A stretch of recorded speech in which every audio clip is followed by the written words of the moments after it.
Effects of different exercise conditions on antioxidant potential and mental assessment. C'est peut-être antioxidant, mais enfin bref, on s'en fout. Dans l'idée, on se retrouve aujourd'hui pour une revue informelle d'études qui a été menée par des Japonais.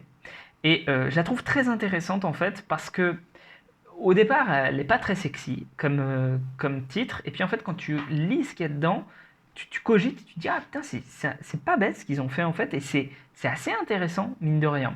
Alors déjà, il faut que je t'explique, ils ont pris finalement des gens, enfin des étudiants en médecine, hein, c'est ce qu'ils ont dit, parce que bah, c'était des étudiants qui avaient la disponibilité, et ils leur ont fait faire en fait, grosso modo, 1 heure d'exercice, soit un exercice qui était imposé, soit un exercice que les...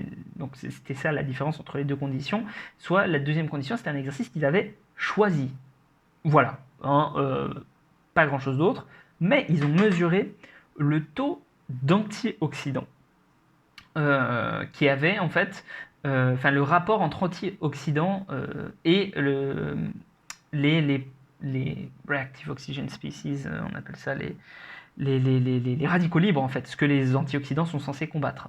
Et en fait, déjà, ce qu'ils expliquent, et ce que je ne savais pas du tout, c'est que. Enfin, non, ça, je le savais, pardon. Si, ça, je le savais. Ils expliquent que, en gros, quand tu es athlète de haut niveau, eh bien, tu as tendance, pas forcément même de haut niveau, juste que tu pratiques le sport pendant un petit moment, tu as tendance en fait à avoir ton taux d'antioxydants qui augmente et à mieux réguler, on va dire, tes radicaux libres. Il faut savoir que les radicaux libres, en fait, ce sont des molécules qui attaquent les molécules dans notre corps, qu'on produit quand on fait du sport, et du coup, notre corps trouve des moyens de se défendre contre. C'est pas forcément quelque chose de mauvais si tu en as pas beaucoup, parce que ça sert comme mécanisme de régulation dans ton corps. En revanche, si tu en as beaucoup, eh ben, c'est ce qui provoque plein de choses comme le vieillissement, les cancers, les choses comme ça. Donc c'est pas génial, hein. Enfin, ça participe beaucoup au fait qu'on soit en mauvaise santé si on en a trop, mais justement le fait d'avoir des antioxydants qui sont régulés par l'exercice physique aiderait.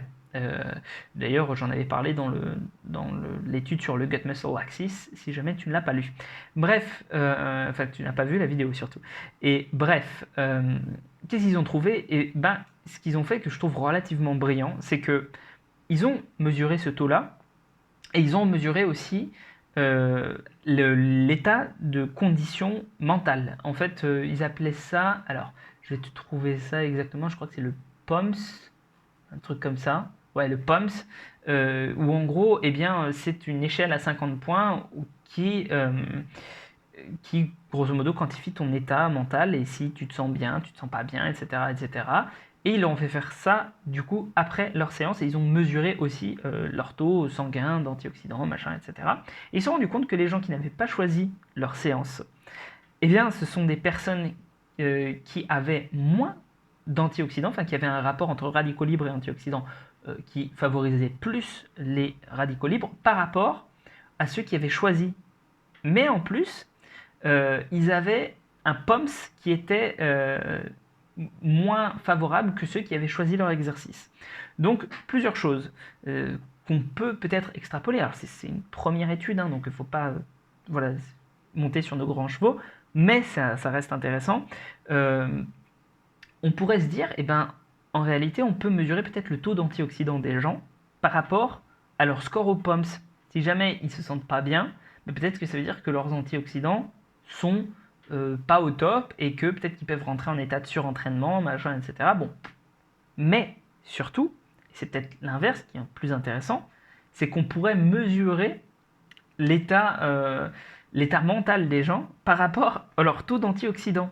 Et ça, bah, pour manager des athlètes, etc., pour savoir, parce que quelquefois, bon, tu peux pas vraiment savoir, toi, c'est subjectif les sentiments, alors que le taux d'antioxydants par rapport au taux de radicaux libres, bah ça, voilà, c'est quelque chose qui reste plutôt objectif. Et donc ça pourrait être une mesure du surentraînement, tu sais, pour quand tu fais tes bilans sanguins, machin, etc., pour les athlètes de haut niveau, et ben, ça pourrait peut-être être un bon indicateur, parce que ça a été ultra sensible comme indicateur.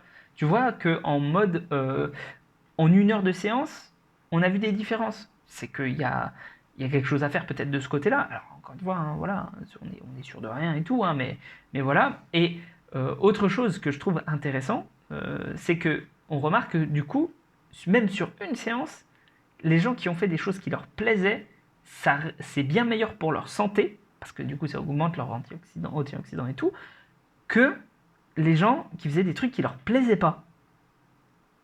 Ça je trouve ça intéressant aussi.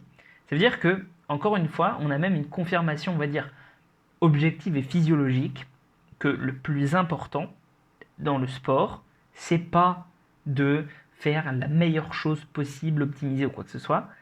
Le plus optimisé, on va dire, si finalement, c'est de faire quelque chose que tu apprécies. Voilà.